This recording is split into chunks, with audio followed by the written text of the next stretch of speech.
दीपक तिजोरी के पिता ने तो खूब रईसी देखी थी, लेकिन दीपक तिजोरी और उनके भाई ने गरीबी और संघर्षों में अपना शुरुआती जीवन बिताया। नौबत ये थी कि पिता का जो पुश्तैनी घर था वो भी इन्हें छोड़ना पड़ा और अपनी नानी के घर रहने आना पड़ा। दीपक की माताजी पारसी थी, इसलिए दीपक जी का काफ़ी वक्त नानी के घर के पास के एक कमरे में एक पारसी कॉलोनी में गुजरा। दीपक भी खुद को आधा पारसी ही कहते हैं। उस ज़माने में एक छोटे से कमरे में इनका पूरा परिवार रहता था। वो दिन कुछ ऐसे थे कि अगर इनके कजिन्स के कपड़े पुराने हो जाते तो कपड़े इन्हें पहनने को दे दिए जाते। नानी के घर आकर रहने का दीपक को एक बड़ा फ़ायदा हुआ।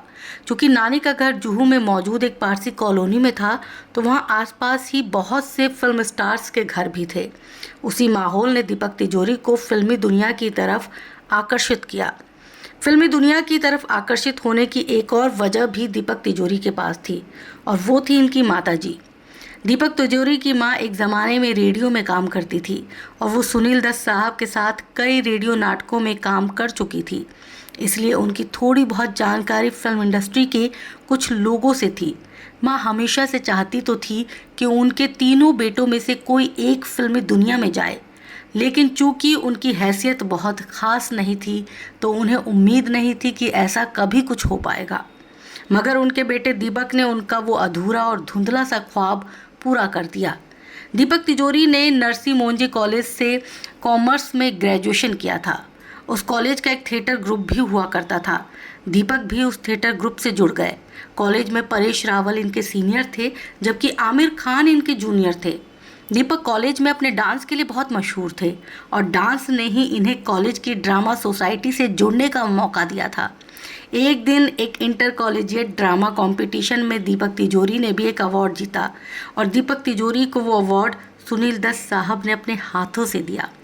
कुछ दिनों बाद दीपक तिजोरी ने दत्त साहब द्वारा दिए गए अवार्ड की तस्वीर अपनी माँ को दिखाई तो माँ बोल पड़ी, अरे ये तो बल्ली है। दीपक तिजोरी ने कहा कि ये कोई बल्ली नहीं, सुनील दत्त साहब है। तब इनकी माँ ने कहा कि तुम्हारे लिए सुनील दत्त हैं, हमारे लिए बल्ली हैं। हमने इनके साथ कई रेडियो नाटकों में काम किया है। उस दिन वो अवार्ड जीतने के बाद दीपक तिजोरी नाटकों और अभिनय को लेकर काफ़ी गंभीर हो गए और वो ड्रामा सोसाइटी के लोगों के साथ काफ़ी उठने बैठने लगे। उनकी माँ ने जब ये नोटिस किया तो उन्होंने दीपक को समझाया कि एक्टिंग के चक्कर में पढ़ाई को गंभीरता से लेना मत छोड़ना, क्योंकि एक्टिंग में तुम कामयाब हो ही जाओगे इसकी कोई गारंटी नहीं, लेकिन अगर ढंग से पढ़ लोगे तो जीवन चलाने के लिए तुम कोई अच्छा सा काम कर सकते हो। माँ की वो बात दीपक को समझ में आ गई। उन्होंने पढ़ाई पर फिर से ध्यान लगाना शुरू कर दिया और बीकॉम के बाद उन्होंने एमकॉम और फिर कानून की पढ़ाई भी की। थिएटर भी साथ साथ चलता रहा।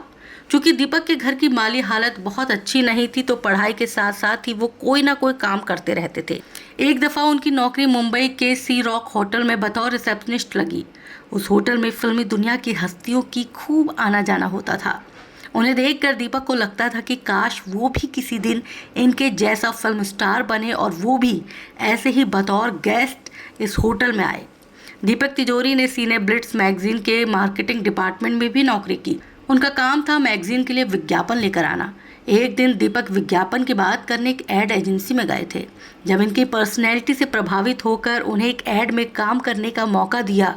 वो एड पार्ले कंपनी के एक ब्रांड का था। उस एड में दीपक के साथ संजय दत्त की एक्स वाइफ रिया पिल्लई भी थी। दीपक तिजोरी और रिया पिल्लई के बड़े बड़े होर्डिंग्स मुंबई की कई सड़कों पर लगाए गए। उस एड की सफलता से उत्साहित होकर दीपक ने सीने ब्लिट्स की नौकरी छोड़ दी और फुल टाइम मॉडलिंग में करियर बनाने के लिए संघर्ष शुरू कर